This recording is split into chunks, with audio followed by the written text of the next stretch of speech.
লাউ শাক রান্না করলাম। আলু দিয়ে নিরামিষ লাউ ডাঁটা শাকের চচ্চড়ি। লাউ শাকের নিরামিষ এই রান্না থাকলে আর কিছুই লাগবে না।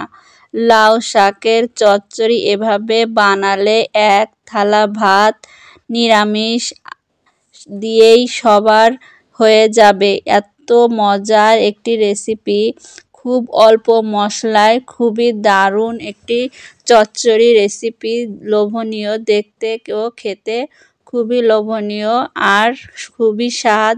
আসসালামু আলাইকুম, আর রাজ্জাকু বাংলা ফুড চ্যানেলে আপনাদেরকে স্বাগতম। আমি শেফ সাবিনা ইয়াসমিন সীমা। আজকে আপনাদের সাথে লাউ শাকের একটি রান্না শেয়ার করব। আলু দিয়ে নিরামিষ লাউ ডাঁটা শাকের চচ্চড়ি খুবই মজার একটি রেসিপি। ভালো লাগলে লাইক, সাবস্ক্রাইব এবং শেয়ার করে পাশে থাকবেন।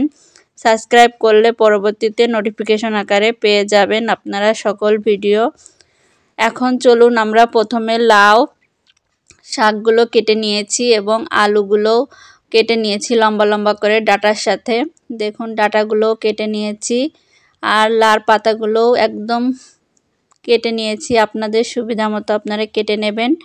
এরপরে এই যে এখানে আমরা কড়াইতে তেল দিয়ে দিয়েছি। দিয়ে এখানে তেলটা একটু গরম হলে এখানে আমরা এই যে বড়ি নিয়ে নিয়েছি। এই বড়িগুলো আমি নিজেই বানিয়েছি, আমার চ্যানেলে দেওয়া আছে, আপনারা দেখে আসবেন। এবার এই বড়িগুলো আমরা সুন্দর করে ভেজে নেব। একটু ভেজে নিলে খুব সুন্দর একটা সুঘ্রাণ আসে এবং তরকারিতে দিলেও সুন্দর একটা সেন্ট আসে আর খেতেও খুব মজা লাগে। এজন্য একটু হালকা এরকম তেলের পারে ভেজে নিলে খুব সুন্দর একটা খাবারের একটা সুঘ্রাণ বেরোয় বড়ির, খুবই মজা লাগে খেতে।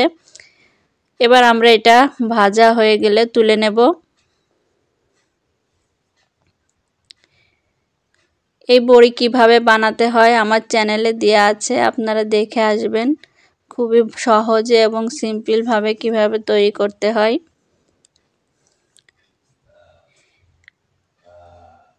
এবার আমরা এটা সুন্দর করে নাড়িয়ে এবার উঠিয়ে নেব। অল্প আঁচে ভাজতে হবে, বেশি আঁচে ভাজলে কিন্তু পুড়ে যাবে। দেখুন এই যে এরকম কালার আসবে, খুব সুন্দর একটা মচমচে কালার হবে। এবার এখানে আমরা বড়িগুলো রেখে দিয়ে এবার তেল দিয়ে দেব আরও কিছু দিয়ে। এখানে দেখুন একদম সিম্পল মশলা, বেশি মশলা দিইনি। এখানে রসুন, পেঁয়াজ আর কাঁচামরিচ, এত সিম্পল মশলা দিয়ে যে এত সুন্দর একটি চচ্চড়ি হয় তা বলার না। নিরামিষ একটি রেসিপি, খুবই সুন্দর। এবার একটু লবণ দিয়ে দিলাম, 1 চা চামচ হলুদ দিয়ে দিলাম, 1 চা চামচ ধনের গুঁড়ো দিয়ে দিলাম, ধনের গুঁড়ো আর জিরের গুঁড়ো দিয়ে দিলাম। দিয়ে এটাকে একটু নাড়িয়ে নেব। দেখুন একদম সিম্পলভাবে রান্না করতেছি ঘরে থাকা উপকরণ দিয়েই। এবার আমরা এখানে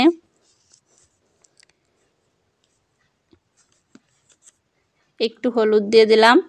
দিয়ে এখানে আমরা এবার এই যে লার পাতাগুলো দিয়ে দেব এবং আলুগুলো একসাথে ধুয়ে নিয়েছি, এগুলো পুরোটাই তুলে দেব। তুলে একটু নাড়িয়ে দেব। ডাঁটা, পাতা এবং আলু সব একসাথে দিয়ে দেব, পুরোটাই তুলে দেব।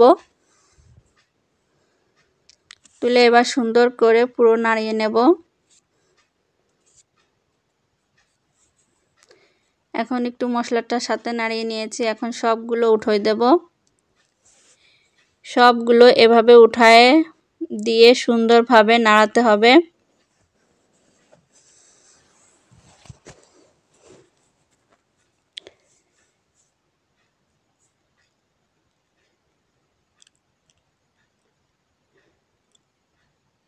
এখন একটা সুন্দর করে বেশি না নাড়িয়ে আমরা একটু হালকা এদিক ওদিক করে দিয়ে এখন একটু ঢেকে রাখবো।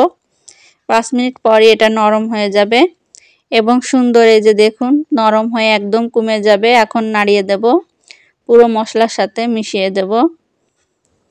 খুব সহজ এবং সিম্পল একটা রান্না, কিন্তু এর স্বাদ দুর্দান্ত হয় আর খুবই মজাদার হয়।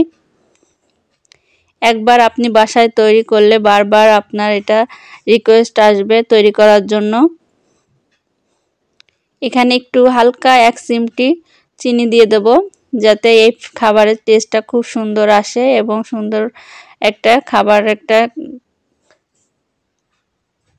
সুন্দর খেতে হয়। এই চিনিটা কিন্তু সামান্য একটু 1 চিমটি দিতে হবে, 3 আঙ্গুলের 1 চিমটি চিনি দিতে হবে। এই চিনিটা কিন্তু আপনার শরীরে কোনো এফেক্ট পড়বে না, কারণ এটা সামান্য একটু চিনি যাবে আর এটা সবার ভিতর ভাগ হয়ে কিন্তু আর থাকবে না। এটা দিলে সুন্দর একটা সবজিতে একটু চিনি দিলে সুন্দর একটা ফ্লেভার আসে এবং সুন্দর একটা খাবারের স্বাদ দ্বিগুণ বেড়ে যায়। এবার আমরা এটাকে ঢেকে রাখবো। এরপর আমরা বড়িগুলো দিয়ে দেব। বড়িগুলো একদম মিশিয়ে দেব পুরো শাকের সাথে এবং ডাটার সাথে আলুর সাথে সুন্দরভাবে মিশিয়ে দেব। এখন কিন্তু বড়িগুলো শক্ত আছে, এখন নাড়ানো যাবে, কিন্তু বড়িগুলো দিয়ে যখন একদম হয়ে যাবে তখন কিন্তু বড়িগুলো যখন ভাপানো হয়ে যাবে তখন কিন্তু আর বেশি নাড়ানো যাবে না, তাহলে বড়িগুলো ভেঙে যাবে। এজন্য এখন ভালো করে মিশিয়ে দিয়ে ঢেকে দিতে হবে। এই যে দেখুন রেডি হয়ে গেল, একদম পারফেক্টভাবে চচ্চড়ি রেডি হয়ে গেল। খুবই দুর্দান্ত স্বাদ। এই দেখুন সব কিন্তু গলে গিয়েছে, ডাটা বলুন বলুন বড়ি বলুন, দেখুন কি সুন্দরভাবে গলে গিয়েছে। আর এর স্বাদ দ্বিগুণ, এই পুরো বাড়িতে সুঘ্রাণ ছড়িয়ে পড়েছে। ভালো থাকুন, সুস্থ থাকুন।